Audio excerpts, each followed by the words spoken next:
Olá, queridos. Vamos dar continuidade na leitura da Palavra do Senhor e vamos lá para Lucas 9. Eu vou colocar aqui. Então vamos lá. Lucas 9. Tendo Jesus convocado os 12, deu-lhes poder e autoridade sobre todos os demônios e para efetuarem curas. Também os enviou a pregar o reino de Deus e a curar os enfermos. E disse-lhes: nada leveis para o caminho, nem bordão, nem alforge, nem pão, nem dinheiro, nem deveis ter 2 túnicas. Na casa em que entrardes, ali permanecei, e dali saireis. E onde quer que não vos recebam, ao saíres daquela cidade, sacudi o pó dos vossos pés, e em testemunho contra eles. Então, saindo, percorriam todas as aldeias, anunciando o Evangelho e efetuando curas por toda parte. Então, Jesus mesmo pega e separa 12 discípulos, né? Os 12 apóstolos, né? Não multidão, agora ele envia só 12. E envia de 2 em 2, né? Então quem são os 12? Simão, o Pedro, né? André, o irmão de Pedro, Tiago e João, que são os filhos de Zebedeu, Filipe e Bartolomeu, que eram irmãos, Tomé, Mateus, o publicano, que nós vimos anteriormente, que escreveu o livro de Mateus, né? O Evangelho de Mateus. Judas, filho de Alfeu. Tadeu, ou Judas também, filho de Tiago, né? Simão, o Zelote. Zelote, quando aparece Zelote, é um grupo de nacionalistas, que se rebelavam contra Roma na época. Era um grupo revolucionário ali. E Judas, que foi quem traiu, Iscariotes, que foi quem traiu depois Jesus, né? Então, aí eles recebem autoridade de Jesus. Para quê? Uma autoridade outorgada, né? Ou seja, delegada, para fazer, ou seja, debaixo do manto de Jesus, debaixo da guarda, da orientação de Jesus, da guarda de Jesus. Então, debaixo de uma direção e de uma autoridade delegada por Jesus, eles vão para ir e curar toda espécie de doenças e enfermidades. Eu penso, não sei se eu já falei aqui ou não, que para mim, me parece que essa doença está mais ligada a essa parte física, né, do corpo, enquanto que enfermidade está mais ligada a debilidades provocadas por Satanás na alma. Isso está um pouco mais nítido lá em Mateus 10. Mas, o que diz aqui? Jesus então os enviou para pregar o reino de Deus. De autoridade, demônios, né, procurar fazer curas e pregar o reino de Deus. Então, reino de Deus, vocês estão lembrados que João pregava o reino de Deus. Chegar o reino de Deus, arrependei-vos. Depois, quando João foi morto pelo rei Herodes, diz lá que Jesus passou a pregar a mesma coisa, o reino de Deus.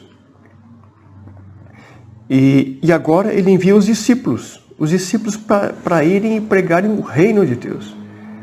Ou seja, o reino de Deus é a tônica, ou seja, é o governo de Deus, é como o que rege o reino, o que rege o reino normalmente são as leis, são os princípios, né? Então, um império é regido normalmente pela força. Mas um reino, mais um governo, né, normal, é pelas leis, pelos estatutos. Então, o que é que governa o reino de Deus? Quais são os princípios do reino de Deus? Então, eles tinham que... Foi o que João Batista fez, foi o que Jesus mostrou e o que os discípulos deveriam mostrar. Ou seja, o que Deus quer? Deus quer curar, Deus quer libertar, Deus quer transformar. E os enviou, né, sem nada levez pelo caminho, nem bordão, ou seja, nem aquela vara para se proteger, nem alforje para guardar nada, nem pão de alguma reserva, nem dinheiro, nem 2 túnicas. Por que Jesus fez isso? É esse o objetivo, que as pessoas andem sem nada, o discípulo dele não tenha nada? Na verdade, não. O objetivo é que as pessoas têm dinheiro, tenham condições, tenham retorno, tenham segurança, mas o que ele queria mostrar para os discípulos, aqueles que diziam que queriam seguir Jesus, é que agora eles deveriam ser experimentados, né, e depender totalmente do Senhor.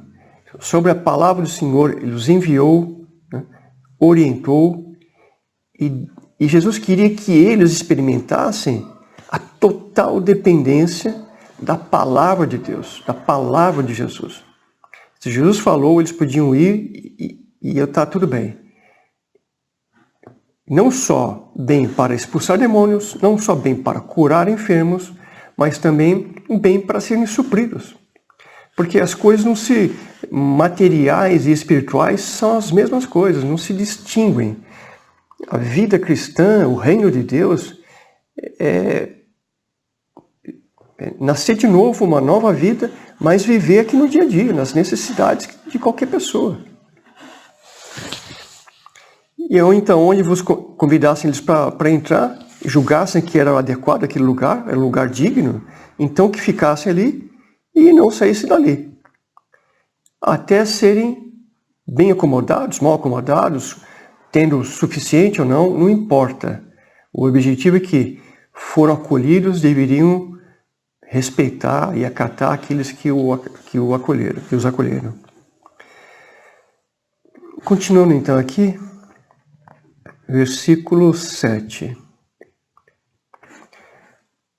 Ora, o tetrarca Herodes soube de tudo o que se passava e ficou perplexo, porque alguns diziam: João ressuscitou dentre os mortos. Outros, Elias apareceu, e outros, ressurgiu um dos antigos profetas. Herodes, porém, disse: eu mandei decapitar, ou seja, cortar a cabeça de João.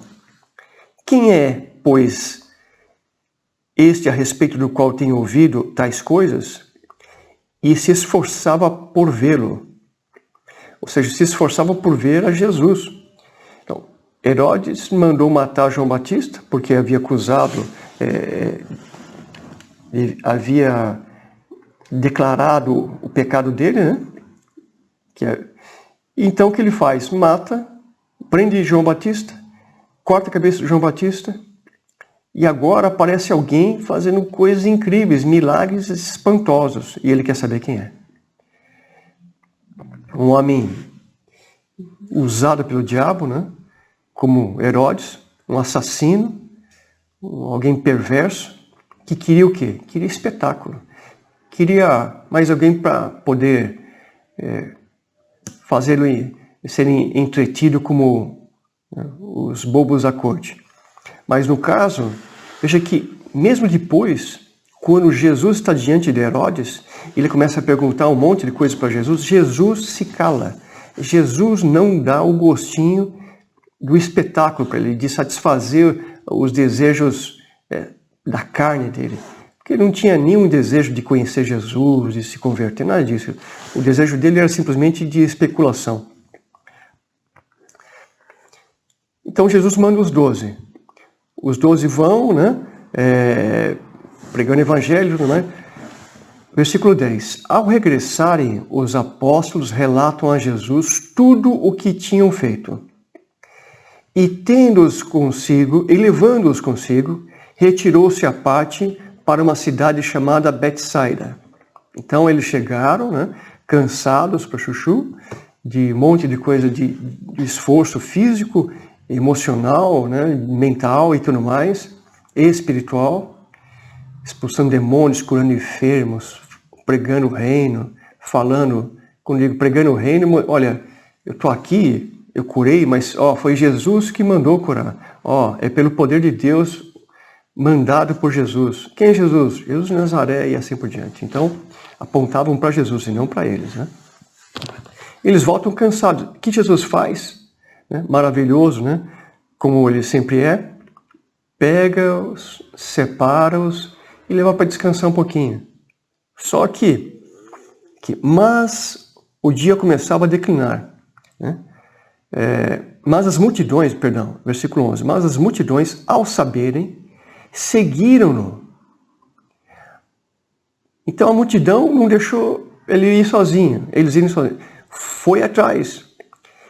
E Jesus, acolhendo-as, falava-lhes a respeito do reino de Deus e socorria os que tinham necessidades de cura. Olha que lindo.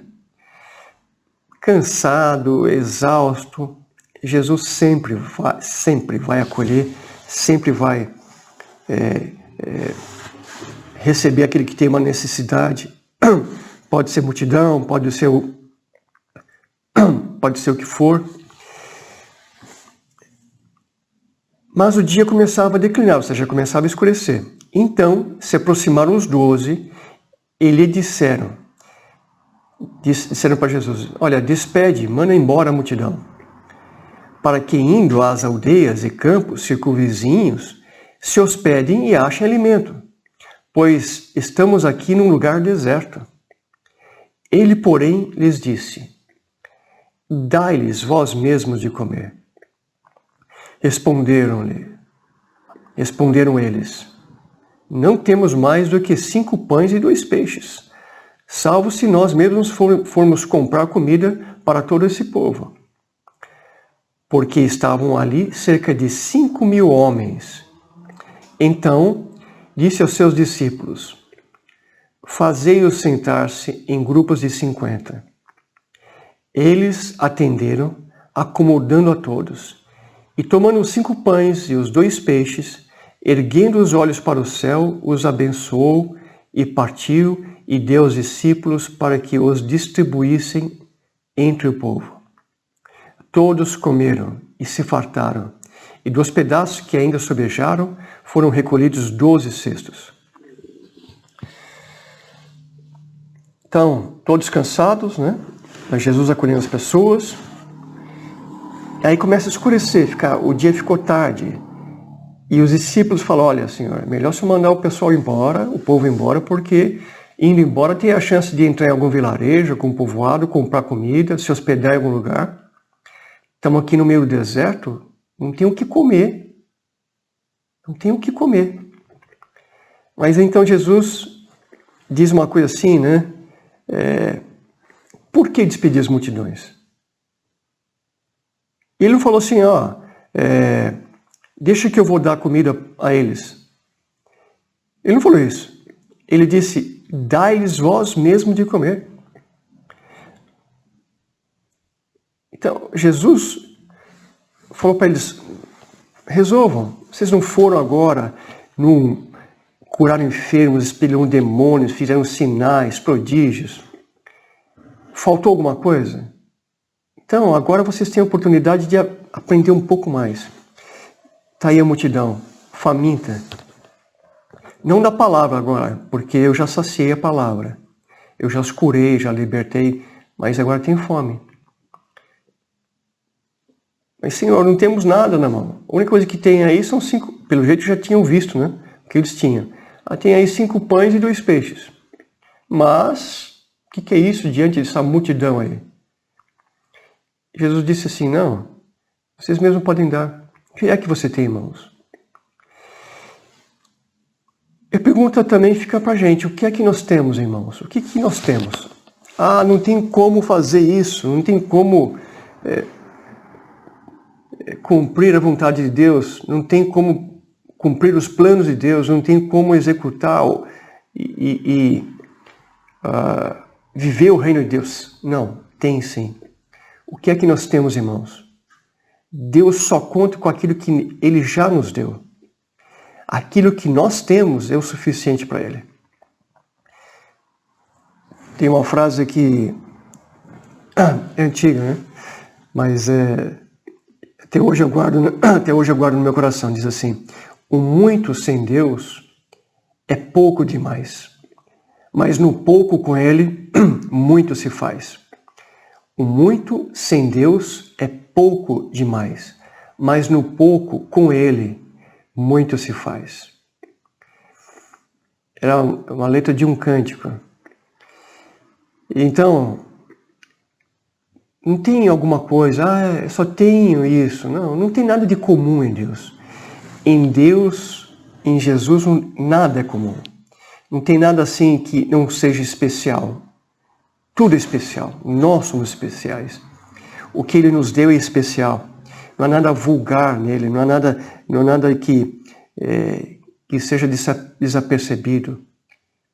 Tudo em nós é especial. Nós somos especiais e o que nós temos, irmãos, é só o que Deus quer. Quando nós ousamos acreditar no que Ele fala. Amém?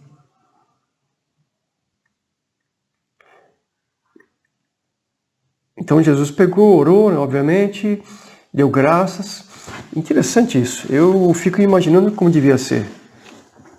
Eu não sei onde estava o cesto, se tinha algum cesto. Diz que sobrou o equivalente a 12 cestos. Alguém levou o cesto? Talvez seja o equivalente a 12 cestos, mas não sei se alguém lá no meio do deserto ia ter cesto. Eu não sei.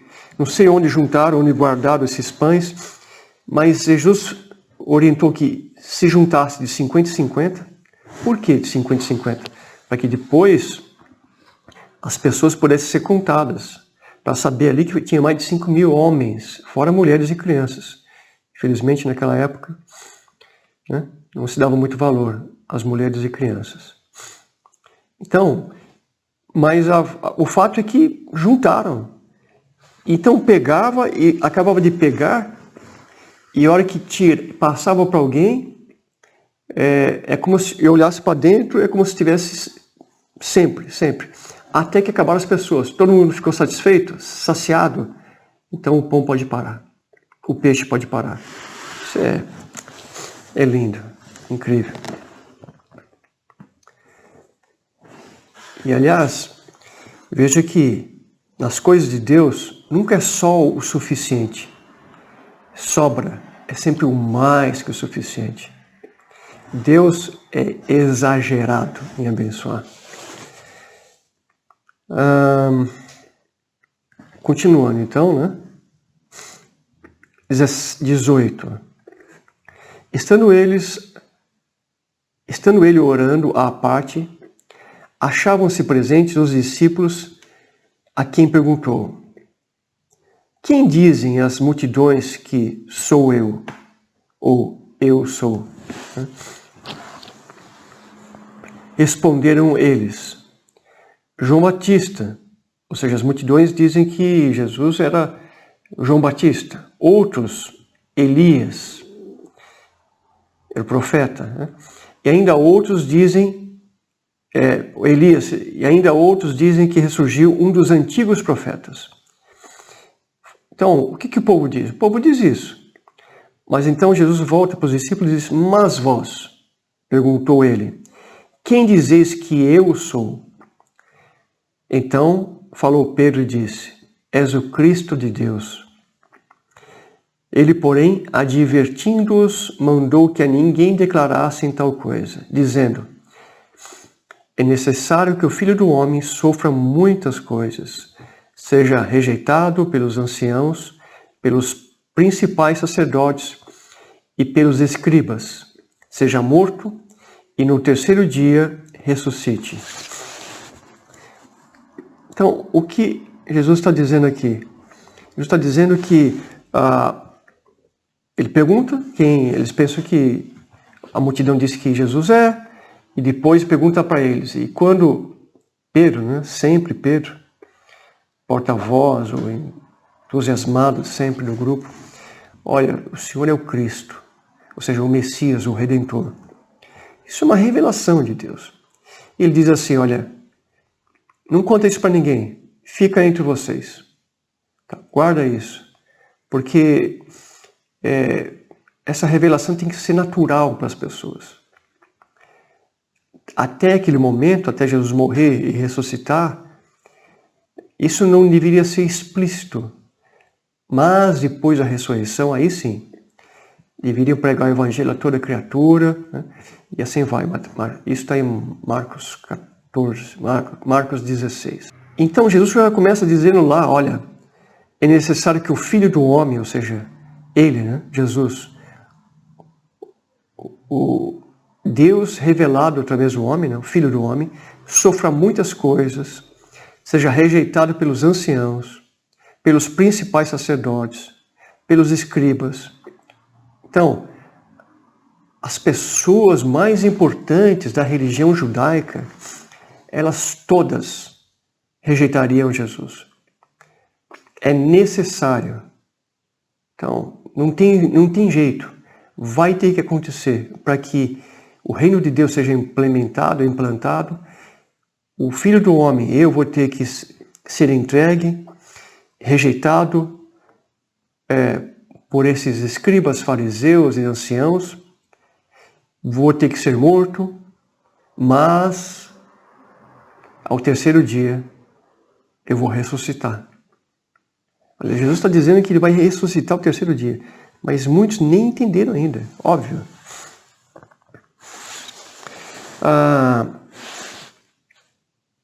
Dizia a todos, isso é um outro momento,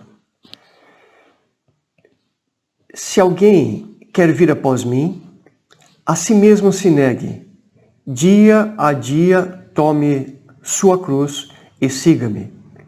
Pois quem quiser salvar a sua vida, perdê-la-á. Quem perder a vida por minha causa, esse a salvará. Que aproveita o homem ganhar o mundo inteiro, se vier a perder ou a causar dano a si mesmo? Perder a sua alma? Porque qualquer que de mim e das minhas palavras se envergonhar, dele se envergonhar o Filho do Homem, quando vier na sua glória e na do Pai e dos santos anjos. Verdadeiramente vos digo, alguns há dos que aqui se encontram que de maneira nenhuma passarão pela morte até que vejam o reino de Deus. Então Jesus está dizendo que se alguém quer segui-lo, quer ser seu discípulo, a si mesmo se negue. Ou seja, essa pessoa tem que se negar a si mesma. Negar seus próprios desejos, negar a sua própria vontade. Negar até mesmo a sua carne. Ou seja, nascer de novo. E essa pessoa, dependente de Jesus, tem que seguir os passos do seu mestre. Ele diz aqui, tomar a sua cruz dia a dia. Ou seja, não é uma vez só. Não, o reino de Deus é todo dia. O dia que nós entregamos nossa vida para Jesus é o primeiro dia da eternidade com Ele. Então, todo dia, é um exercício de não fazer minha vontade, mas fazer a vontade do meu mestre. Fazer a vontade de Deus, fazer a vontade de Jesus. Então, tomar essa cruz, né, um condenado à morte, a morte de cruz era uma morte horrenda, era a morte de maldição, era uma morte, não era a morte da lei judaica. A morte pela lei judaica era apedrejamento. Mas dos romanos era a crucificação. Então, bandidos, assassinos eram crucificados naquela época. E o que Jesus está dizendo? Então, naquela época, eles pegavam aquela não sei, travessão, não sei como eu posso dizer, aquele mastro transversal que ficava de pé, né? E aquela pessoa colocava aquilo nas costas e ia carregando. Aliás, foi o que Jesus fez. Ia carregando, não a cruz inteira, ia carregando. Quando chegava num lugar, então colocava aquela trave horizontal. Então, levava-se a vertical, carregando, pesadão, e a menor, a horizontal, de braço a braço, essa era colocada na hora. Então, a pessoa tinha que pegar aquilo e ir levando, carregando, nas costas, né? Todo mundo via, era humilhante, era sacrifício, era ruim, né? Mas todos viam e mostrava aquela pessoa uma pessoa condenada. O que Jesus está dizendo é o seguinte: você não pode se esconder. Você tem que assumir isso todo dia. Todo dia é uma escolha. Todo dia é uma escolha de servir a Deus ou não.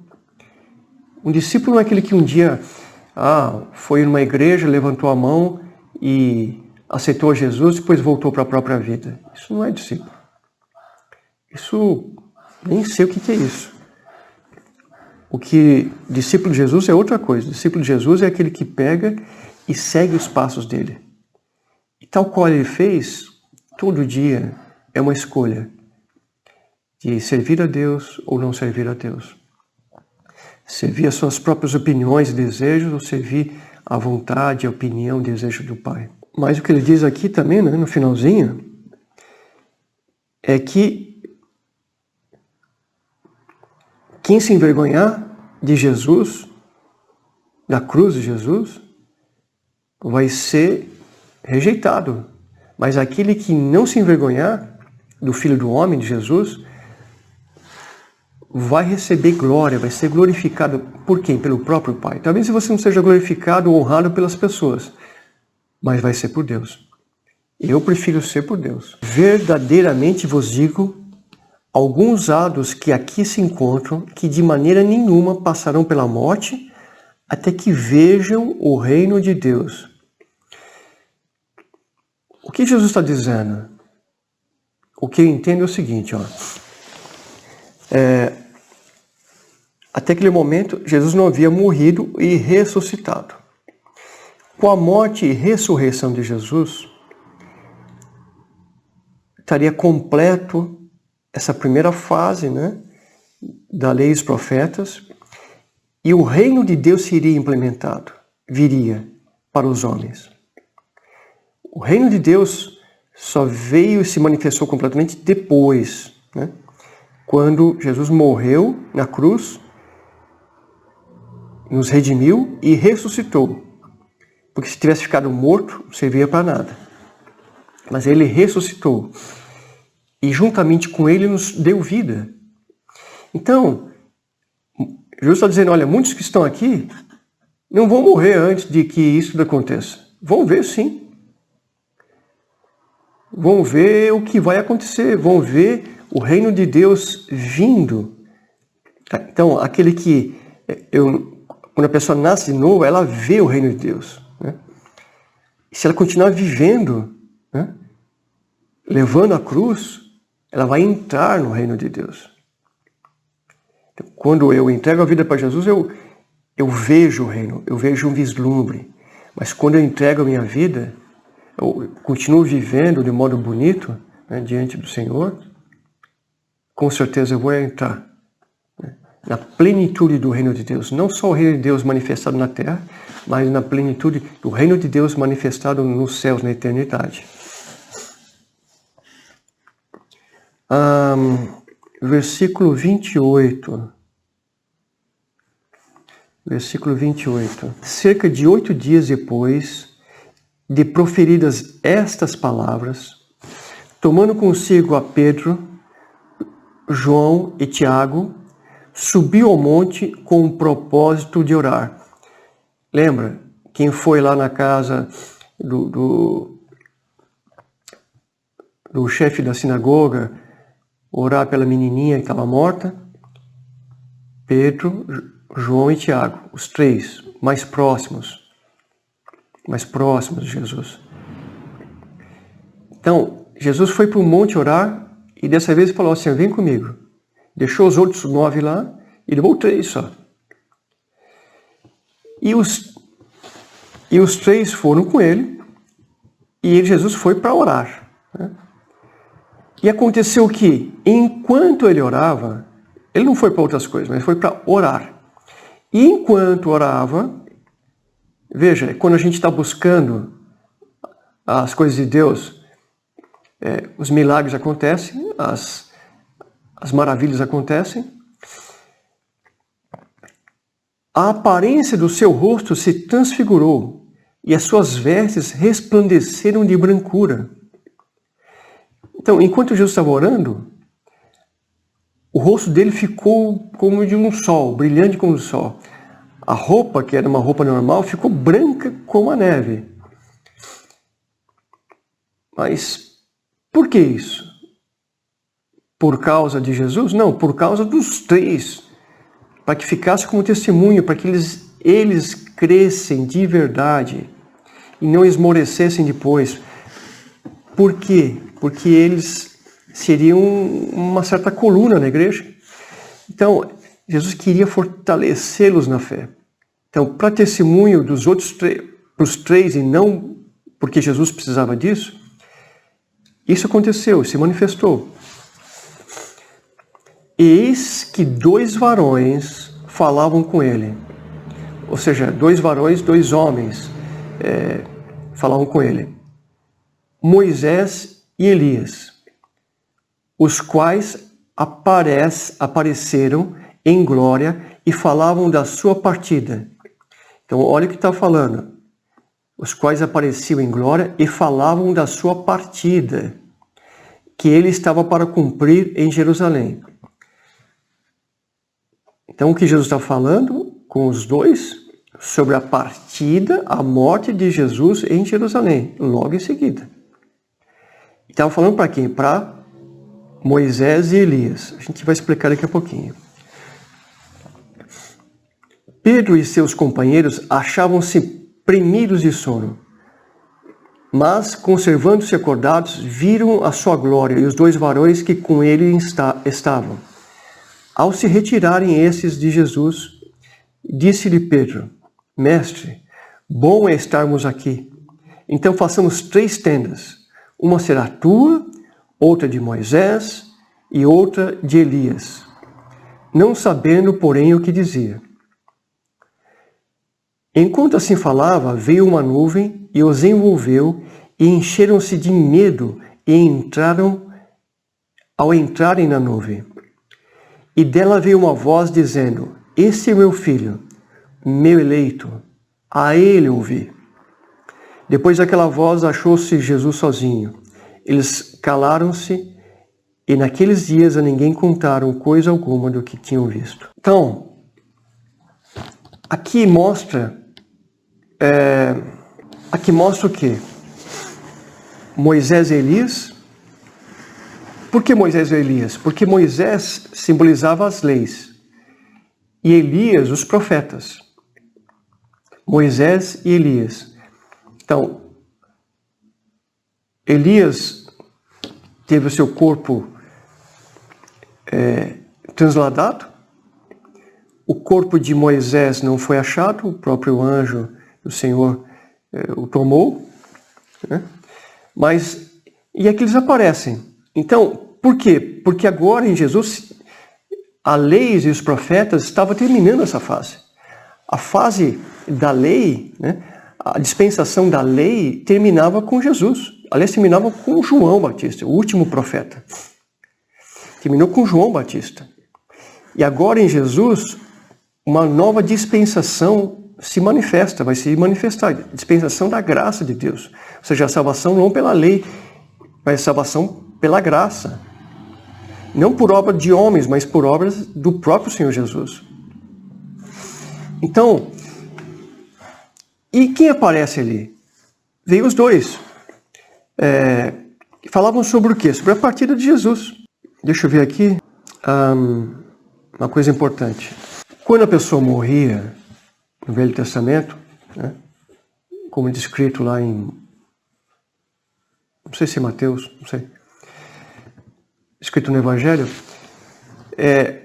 Bom, o que cria em Jesus, em Deus, né? Ou seja, o que pela fé na lei, praticando a lei, olhando lá para frente, que viria, se cumpriria tudo em Jesus, de um certo modo cria, ou seja, aquela fé de Abraão,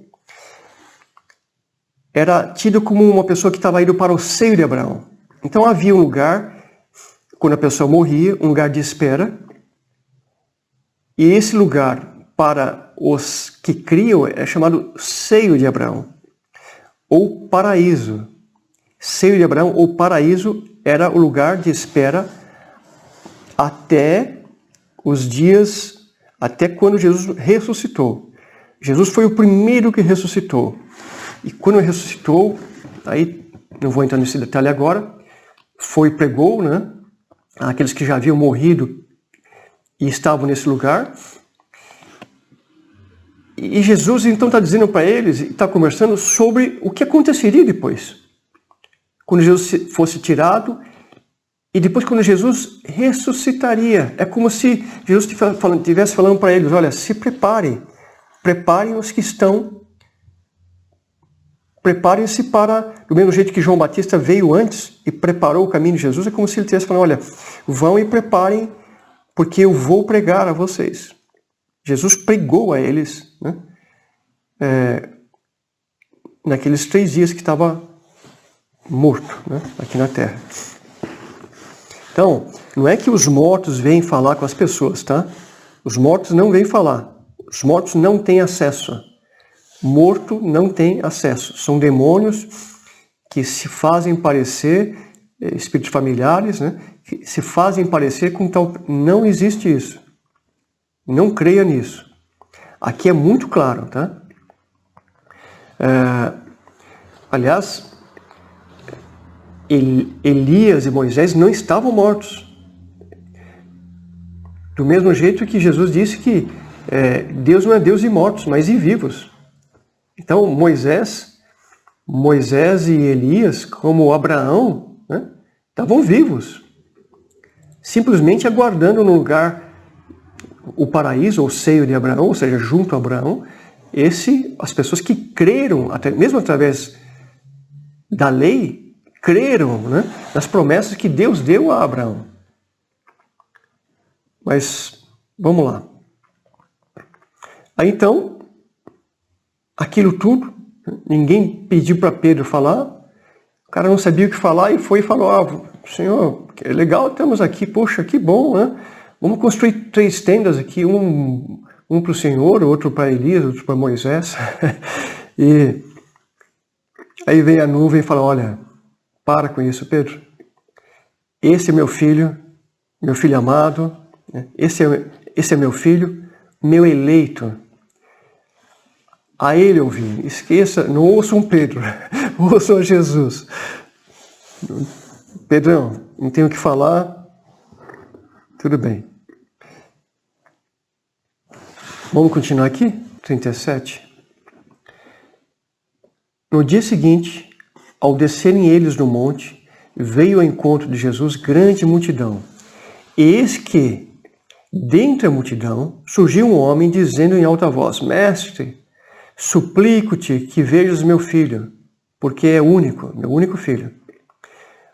Um espírito se apodera dele, e de repente o menino grita, e o espírito o atira por terra, ou seja, cai no chão, convulsiona-o, olha só, tem convulsões, até espumar pela boca.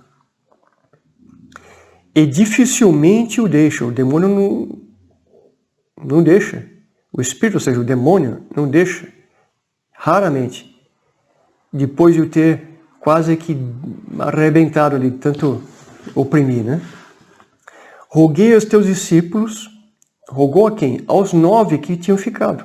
Roguei aos teus discípulos que o expelissem, mas eles não puderam. Respondeu-lhe Jesus, ó geração incrédula e perversa, até quando estarei convosco e vos sofrerei? Trazei o teu filho. quando se ia aproximando, o demônio o atirou no chão e o convulsionou.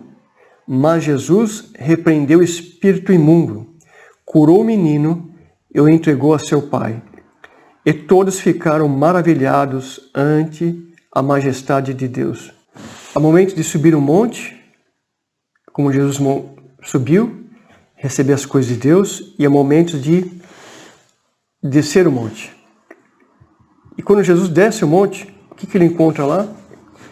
Uma multidão, os seus 9 discípulos, e um homem, de modo especial, veio suplicando para Jesus que curasse o filho dele. Curasse de quê? Libertasse de um espírito imundo. Aquele demônio pegava aquela criança, aquele menino, o menino se convulsionava, se jogava no chão, o menino se rangia, o menino se destruía, se arrebentava, gritava, fazia de tudo e não sabia mais o que fazer. Uma criança, não devia ser criança, devia ser um adolescente, sei lá, 12 anos, 13 anos, não sei. De qualquer modo, o desespero daquele pai, não sabia mais o que fazer. Ele levou para os 9 discípulos que estavam lá embaixo, que haviam saído, tinham ido de casa em casa, de aldeia em aldeia, expulsado demônios, curado enfermos. E agora eles vão lá e digam lá, e fizeram tal qual, né? Haviam sido instruídos por Jesus. Olha, em nome de Jesus, demônio sai. Só que esse demônio não saiu. E a hora que não saiu, aí veio a dúvida. Ué, eu mandei sair e não saiu. Algum problema tem. E aí começou a abalar a fé deles. O que começou a prejudicar a vida deles em termos de fé. Eles não conseguiram ter vitória porque eles começaram a duvidar. Poxa, tinha que ter saído. As outras vezes saiu, pum, curou, tá. Por que agora não está acontecendo? Uma casta, né? Ou seja, uma espécie de demônios, porque os demônios também têm hierarquia. Irmãos, hierarquia é próprio do mundo espiritual. No reino de Deus tem hierarquia. Do mesmo jeito que tem anjos, tem arcanjos, tem serafins e assim por diante. Tem hierarquia no reino de Deus, sempre teve. É princípio de autoridade. E o diabo, como veio disso, e como é um imitador barato, ele também tem hierarquia. Tem demônios com como dizem Efésios, né? Principados, potestades, dominadores desse mundo tenebroso, né? E assim vai. Tem hierarquias, atuações. E aqui entrou nesse garoto, nesse rapaz, um demônio com mais poder do que os normais. E quando falou para sair, ele resiste. Ou seja, ele aguenta mais a força espiritual que vem sobre ele. Porque quando a gente fala em nome de Jesus, eles são obrigados a sair. E é como se fosse forças espirituais lutando. Então, como você não entra na casa de um valente sem você primeiro amarra o valente. Você tem que... Então, o que acontece? Quando você fala em nome de Jesus, a autoridade não é tua, não é minha, é do nome de Jesus. Mas ela tem que ser seguida de fé. O que Jesus diz aqui, ó, no 41? Ó geração incrédula. O que Jesus reclamou, e em Mateus fica muito mais claro esse texto, veja o texto, eu acho que está em Mateus 17, está muito claro lá, é o seguinte, Jesus repreendeu a incredulidade deles. O problema, e lá tem um segredo, quando nós formos estudar Mateus, nós vamos falar sobre isso, que é o jejum. O que o jejum faz com a minha fé. O jejum fortalece a nossa fé. O problema todo era falta de fé. A falta de fé, a incredulidade. E essa incredulidade fazia com que o demônio não saísse. Não tinha nenhum problema no nome de Jesus, não tinha nenhum problema com os discípulos, não tinha nada. E quando Jesus vem e fala, sai, teve que sair. Ah, mas é porque é Jesus. Ok, mas Jesus não está mais aqui hoje. Ele não está mais aqui. Mas ele nos deu o nome de Jesus. Ele nos deu autoridade. Marcos 16 diz, ide por todo mundo, pregar o evangelho a toda criatura. Quem crer e for batizado será salvo. Aquele que não crer já será condenado. Em meu nome expelirão demônios. Expelirão demônios. Falarão novas línguas. Isso aconteceu depois, em Atos. Se alguma coisa mortífera beberem, não lhes fará mal, ou seja, não vou ficar buscando coisas mortíferas, mas se acontecer involuntariamente, Deus vai me livrar. Então, o Evangelho não mudou. A palavra de Deus não mudou. A gente é que arranja desculpas, mas se a gente arranjar desculpas, nós vamos ouvir o que ouvimos de Jesus. Aquelas pessoas ouviram de Jesus. Uma geração incrédula e perversa. Até quando eu vou estar com vocês? Enquanto estou com vocês, eu consigo fazer isso, mas depois eu não vou estar aqui e vocês vão ter que fazer. A igreja vai ter que fazer. Vamos lá. Versículo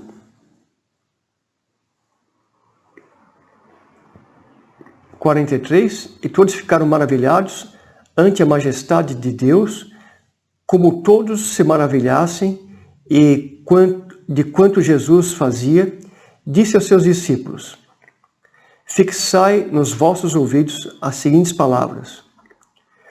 O Filho do Homem está para ser entregue nas mãos dos homens. Eles, porém, não entendiam isso, e foi-lhes encoberto para que não compreendessem, e temiam interrogá-lo a esse respeito. Então, olha só. Jesus, todo mundo se maravilhando, vibrando, né, com aquilo que Jesus havia acabado de fazer. Expulsado aquele demônio e feito maravilhas. Ele deve ter feito a multidão lá embaixo, deve ter curado muitas pessoas, né? E aí Jesus, então, quando eles estavam maravilhados, né? Poxa, olha como é incrível o que Jesus faz. Jesus volta para os 12 e fala, olha, é o seguinte, eu vou morrer, o Filho do Homem vai ser morto pelos homens. Só que isso para eles, como alguém que faz tudo o que faz, agora vai ser, os homens vão vir aqui, vão pegar e vão fazer o que querem. E eles não entendiam isso. Por que não entendiam? Porque estava encoberto. Não havia ainda revelação espiritual para entender aquilo. E só depois, quando aconteceu, né? Enquanto aconteceu, eles não estavam entendendo. Mas depois que aconteceu, né? Depois, quando Jesus ressuscitou, porque muitos ainda haviam, naqueles 3 dias, aí Jesus morreu, não volta mais, entendeu? Ninguém acreditava que Jesus iria ressuscitar, mas depois que ressuscitou, eles entenderam essas coisas todas.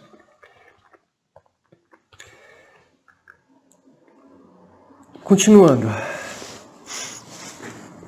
Deixa eu só ver aqui uma coisa.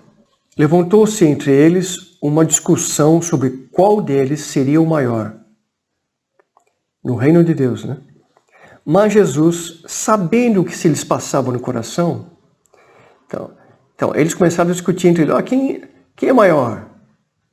Eu acho que deve ser Pedro, Tiago e João. Iam todo lugar, iam lá com Jesus. Não, eu, Pedro, é que dei as melhores palavras, né? Não sei o quê. Não, outro que... Então o que Jesus faz? Jesus sabe que está no coração deles. E não faz nada por enquanto. Depois, num certo momento, Jesus faz o seguinte, pega uma criança. Quando encontra uma criança, mas Jesus, sabendo o que lhes passava no coração, tomou uma criança, colocou-a junto a si, e lhes disse, quem receber esta criança em meu nome, a mim me recebe. E quem receber a mim, recebe aquele que me enviou. Porque aquele que entre vós for o menor de todos, esse é que é grande. Quem dentre vós for o menor de todos, esse é o que é grande. Então, eles iam discutindo, um texto paralelo mostra que eles iam discutindo para saber quem é o maior no reino de Deus, né? E aí então Jesus pega e mostra o seguinte, pega uma criança e diz assim aqui, quem quiser ser o primeiro, esse vai ter que ser o último. Quem quiser ser o maior, vai ter que ser o que se humilha. Quem quiser ser honrado, terá que ser aquele que se torna um servo. Quem quiser ser o primeiro, vai ter que se tornar o último na fila. Então, o modelo do reino de Deus é diferente do reino dos homens. Aqui, as pessoas que têm poder, que têm dinheiro, que estão na mídia, que mandam e desmandam porque podem, porque esses são os maiores. E são admirados e têm seguidores, milhões de seguidores, são até idolatrados. O que falam é lei. As pessoas se curvam diante dessas falas, esses oráculos maravilhosos. Mas que, na verdade, o que importa é o reino de Deus. Diante de Deus, essas coisas não têm valor. Jesus não veio e nasceu num palácio. Jesus nasceu na manjedoura, como nós vimos no início. Porque Jesus escolheu, queria desde o início nos demonstrar o que rege o reino de Deus. Não é aquele que se exalta, mas é aquele que se humilha. Aquele que não é aquele que sai mandando, mas é aquele que depende. Então uma criança é isso, uma criança é aquela que depende para ser conduzida, depende para ser alimentada, depende para ser orientada. Essa pessoa que se sente dependente de Deus, que se sente todo dia, né? É algo humilhante, ter que depender das pessoas. Mas essa pessoa que se sente dependente de Deus, essa vai ser exaltada. Aquela que não quer honra própria, mas quer honra do Senhor, essa vai ser honrada. Aquela que não busca só os seus discípulos, mas busca discípulos de Jesus, esse vai ser honrado. Esse é o maior. Não tem nada de menor. Nunca vai ser menor. Nunca, nunca. Todo aquele que se humilha será exaltado, mas todo altivo será abatido, né? É o que diz na palavra de Deus. Falou, olha só, 49, versículo 49. Falou João e disse, Mestre, vimos certo homem que em teu nome expelia demônios, e lhe proibimos, porque não segue conosco. Mas Jesus lhe disse, não proibais, pois quem não é contra vós, é por vós. E outro texto diz, quem não é por mim, é contra mim. E quem não é contra mim, é por mim.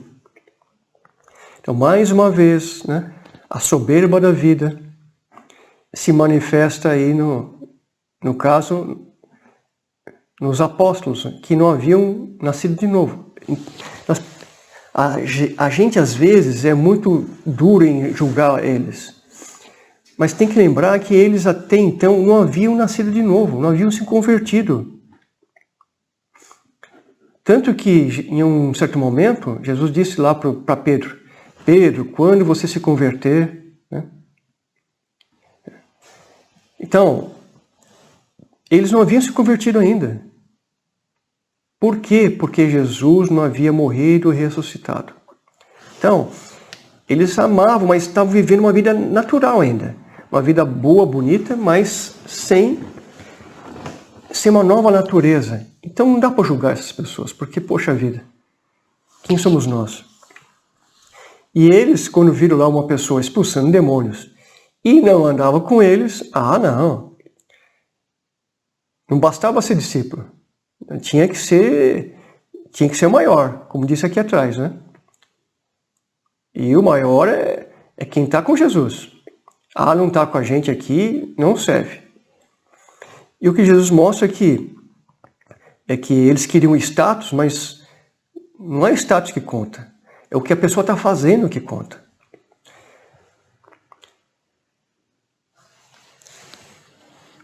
Se a pessoa está expulsando demônios no nome de Jesus, como eles ouviram talvez os discípulos fazendo, os apóstolos fazendo, deixa, está tudo bem. Se é isso que eles viram e aprenderam e estão crendo e está funcionando porque creram, poxa, é um outro discípulo que está fazendo isso. Usando a mesma autoridade de Jesus, delegada ou outorgada. Então, glória a Deus. Só não está no meio deles. E o fato de não estar no meio deles não quer dizer que não fazem parte do reino de Deus. É assim também que nós temos que ver os demais ministérios, as demais igrejas, pastores. É fácil as pessoas falarem mal das pessoas que estão na mídia, que estão pastores, né? E ministérios, grandes igrejas que estão na TV. Poxa, mas estão na TV, estão pregando, as pessoas estão se convertendo. Elas serão julgadas por Deus, honradas por Deus, ou é Deus que faz, são servos dele, não são nossos servos. Ou achar que a minha igreja é melhor, a minha igreja não sei o quê. Não, a minha, não é minha, é do Senhor Jesus, a igreja de Jesus. Então, eu acho que a gente precisa aprender mais com uma criança. E ser menos... A criança está lá, pega um brinquedo, ela reparte. Que coisa. Deixa para lá. Versículo 51. Aconteceu que, ao se completarem os dias em que devia ele ser assunto ao céu, ou seja, ao se completar os dias, está chegando próximo de Jesus ir para o céu, Jesus manifestou já no seu semblante, já na sua determinação, né, a sua intrépida resolução de ir para Jerusalém.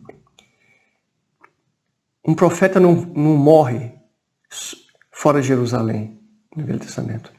Estava na Bíblia, Jesus disse isso. Então Jesus vai para Jerusalém. Ele tem que ir para Jerusalém. Nós vamos ver isso mais para frente. E o que ele fez então? E enviou mensageiros que o antecedessem. Indo eles entraram numa aldeia de samaritanos para lhe preparar pousada. Então Jesus estava caminhando devagar com as pessoas, às vezes multidão seguiam ele, tinha que parar, ministrar, alguma coisa assim. E mandou alguns à frente, vamos preparar lugar lá, um lugar para a gente, provavelmente com discípulos naqueles lugares, né, para pousar ali, para que Jesus pudesse pousar com os seus 12. Preparar a pousada. Ou até mesmo pagar. Jesus tinha dinheiro. Mas não o receberam. Porque o aspecto dele era de quem decisivamente ia para Jerusalém. Então veja, é meio estranho aqui. Não receberam Jesus porque o aspecto dele era como quem estava decidido ir para Jerusalém. As pessoas que estavam na cidade, os samaritanos, nem viram Jesus. O que está acontecendo aqui é o seguinte: quem escreve depois, quem discerne, tem o discernimento, depois fala, olha, Jesus ia direto para Jerusalém. É isso que ia acontecer.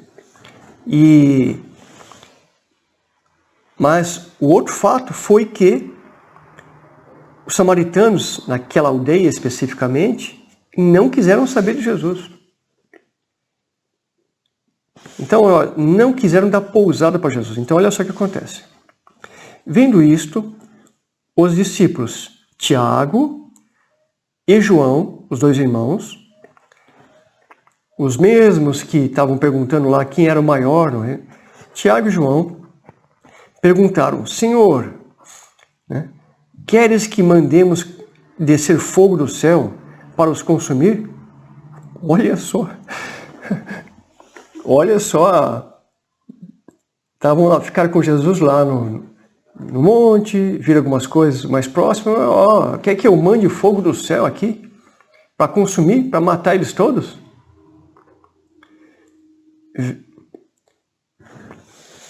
Jesus, porém, voltando-se, os repreendeu e disse: vós não sabeis de que espírito sois? Você não sabe quem está servindo? O único que faz isso. O diabo que tem fome de vidas, é que quer destruir vidas. O Filho do Homem não veio para destruir as almas dos homens, mas para salvá-las. E foram para outra aldeia. Então, nós temos que ter isso em mente. Esse é Jesus. Não está pronto para condenar, está aqui.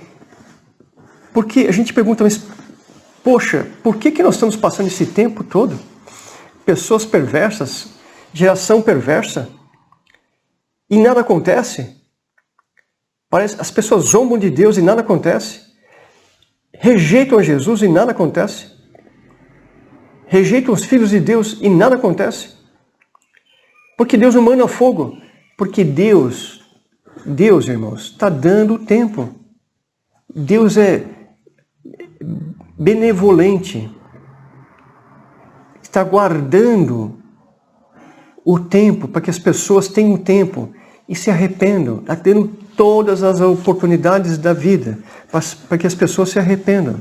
É isso, só isso. Não, está chegando o tempo quando isso vai... Quando a última gota vai cair nesse cálice, esse cálice vai... Aí sim, vai transbordar. Aí virá a ira do Senhor. Então, para terminar o capítulo aqui, 57. Indo eles caminho fora, alguém lhe disse para Jesus: seguir-te-ei para onde quer que fores. Mas Jesus lhe respondeu: as raposas têm os seus covis e as aves do céu ninhos, mas o Filho do Homem não tem onde reclinar a cabeça. A outro disse Jesus: segue-me. Ele, porém, respondeu: permite-me ir primeiro sepultar meu pai. Mas Jesus insistiu: deixa aos mortos ou sepultar os próprios mortos. Tu, porém, vai e prega o reino de Deus.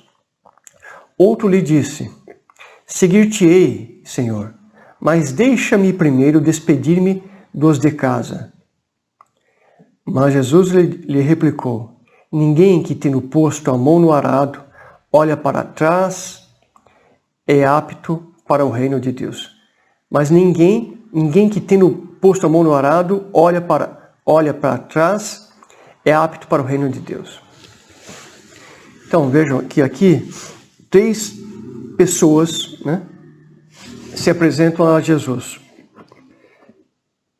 O primeiro foi até Jesus, né? O primeiro se apresentou até Jesus. Ele diz assim, que seguiria, mas que para onde for, onde o Senhor mandar eu vou. Aonde quer que o Senhor vá, eu vou. Eu vou a teu lugar. Mas eu quero primeiro ir para casa. Perdão. Aí então Jesus disse para esse que falou que ia, olha, você vai comigo onde eu for? Tá bom, mas as raposas tem covis, tem a toca, né? As aves dos céus têm ninhos, mas o Filho do Homem, ou seja, eu, não tenho nem onde reclinar a cabeça. Aliás, essa não tenho onde reclinar a cabeça, eu particularmente entendo que ele está fazendo uma referência que lá na cruz, quando colocaram aquela tábua, né, com aquela inscrição atrás dele, Ele não podia nem sequer reclinar a cabeça, que estava pendurado na cruz. Ele sequer reclinar a cabeça para descansar. Ele tinha que ficar assim, ó, cabeça para baixo o tempo todo. Então não tinha nem isso para ele. O Filho do Homem não tem nem onde reclinar a cabeça. O reino de Deus não é lugar para você estabelecer uma segurança. Aqui não é lugar para você ganhar dinheiro. Não é lugar para você se sentir confortável, seguro. Seguir a Jesus, infelizmente, em muitos lugares, felizmente não no Brasil, mas em muitos lugares, o mundo afora é lugar de você decretar a tua vida em risco. Decretar que a qualquer momento você vai morrer. Que a tua família vai ser perseguida. Que vão tirar tudo de você. Que vão te lançar numa prisão. O reino de Deus, de verdade, para um discípulo que quer falar, eu vou te seguir onde o Senhor quer que o Senhor vá. Os discípulos mesmo falaram, não, Senhor, quando falaram que Jesus ia ser entregue e tal, mais para frente, não, Pedro diz, não, eu jamais vou te negar, ainda que todo mundo te abandone, eu não vou te negar. E todo mundo disse a mesma coisa. Nada, dali a pouquinho todo mundo negou, todo mundo correu. Nós, infelizmente, somos muito levianos em fazer algumas promessas, ou achar que nós somos bons demais. Esse é o nosso problema. Bom, o meu problema, né? A gente precisa realmente depender do Senhor. Aí vem o segundo. O primeiro foi até Jesus, agora esse Jesus vai até ele. E disse, devia ser um discípulo, né? Segue-me.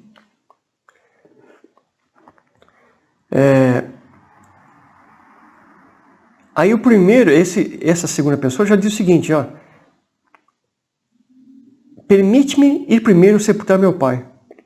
Então, ele já colocou logo, quando Jesus chamou ele para segui-lo, o que ele já fez? Já colocou logo a sua condição. Ou seja, que estava em primeiro lugar para ele. Olha, Senhor, eu preciso lá me despedir do meu pai. Olha, aí Jesus dá uma palavra que diz aqui, permite-me ir primeiro sepultar meu pai. Sepultar, não é despedir. Sepultar meu pai. O que Jesus disse? Deixa os mortos ou sepultar os seus próprios mortos. Tu, porém, vai e prega o reino de Deus. Então, Jesus está falando para um discípulo que, obviamente, conhecia, já tinha ouvido, alguém que ele conhecia. Não era alguém qualquer que passou ali e fala... Não, é alguém que estava com ele no dia a dia, no relacionamento.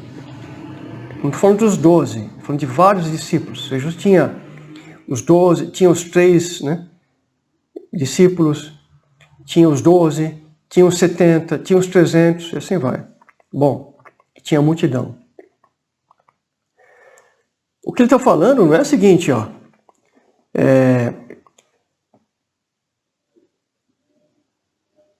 Eu vou sepultar meu pai, que meu pai acabou de morrer.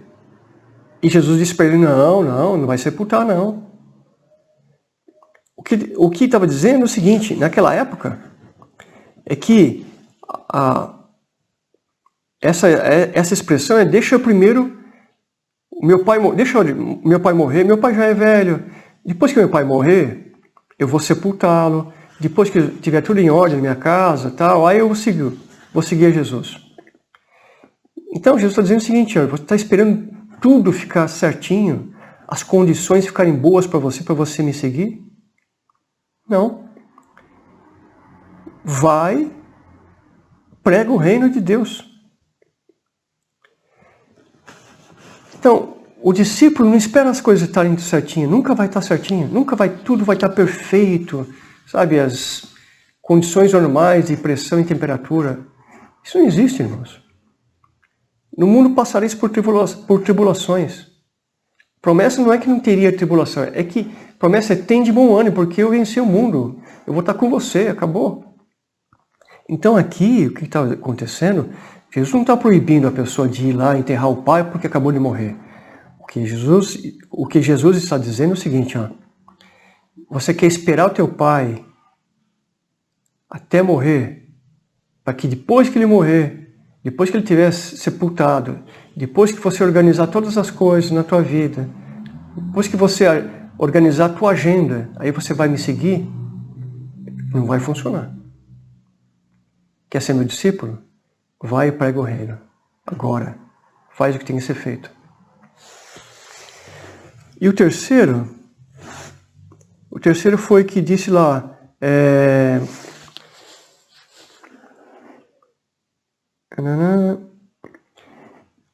seguir-te-ei, Senhor, mas deixe-me primeiro despedir-me dos de casa. O que ele está dizendo? Olha, Jesus, estou aqui, vou só passar lá em casa, pegar lá e falar, olha, estou seguindo Jesus, tchau, Deus abençoe vocês, eu vou seguir o Mestre, é isso? Jesus está dizendo o seguinte, se você vai lá, primeiro para casa, reunir a família, fazer uma festa, que naquela época as festas demoravam dias, né? Pedir permissão para ver se eles vão te liberar, ver se eles vão concordar com você, esquece. Nunca vão concordar com você. Se você está esperando que tenha aprovação de todo mundo, principalmente dos da tua casa, para que você venha me seguir, não vai dar certo. Não é assim que funciona. Não vão deixar. Não vão concordar. Porque cada pessoa tem um entendimento do reino, da palavra de Deus, de Jesus. E aí Jesus diz o seguinte, ninguém que tendo posto a mão no arado, olha para trás, é apto para o reino de Deus. O que quer dizer isso? O que é o arado? Então você deve ter visto já figuras, né? Fotos, um pau, tem aqui, desce o negócio, que vai cavando a terra, fazendo um sulco na terra. E para puxar isso, o pessoal vai conduzindo, mas tem uma corda e é puxado por uma junta de bois, um boi, uma junta de bois. Então o boi que ara a terra, o boi vai à frente arando, né? Então ele vai puxando e a pessoa vai atrás fazendo aquele sulco na terra, cavando a terra, para depois vir com a semente. Agora imagina só, o boi está puxando, está andando, está fazendo um sulco, e você olha para trás, a hora que você olhar para trás, você vai para qualquer lugar. Se você não olhar para frente, você não vai reto. Se você olhar para trás, você vai fazer isso aqui. Vai fazer um sulco na terra. Tudo errado.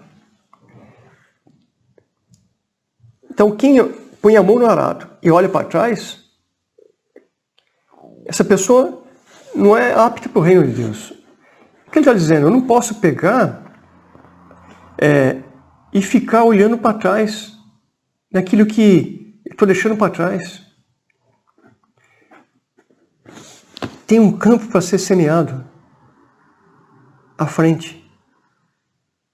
E é para lá que nós temos que ir.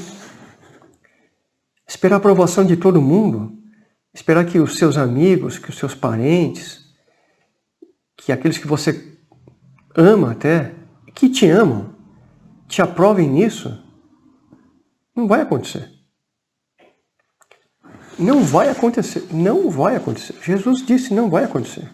Não está apto para o reino de Deus. Não está apto. Você tem que fazer uma escolha. Quer vir, quer me seguir?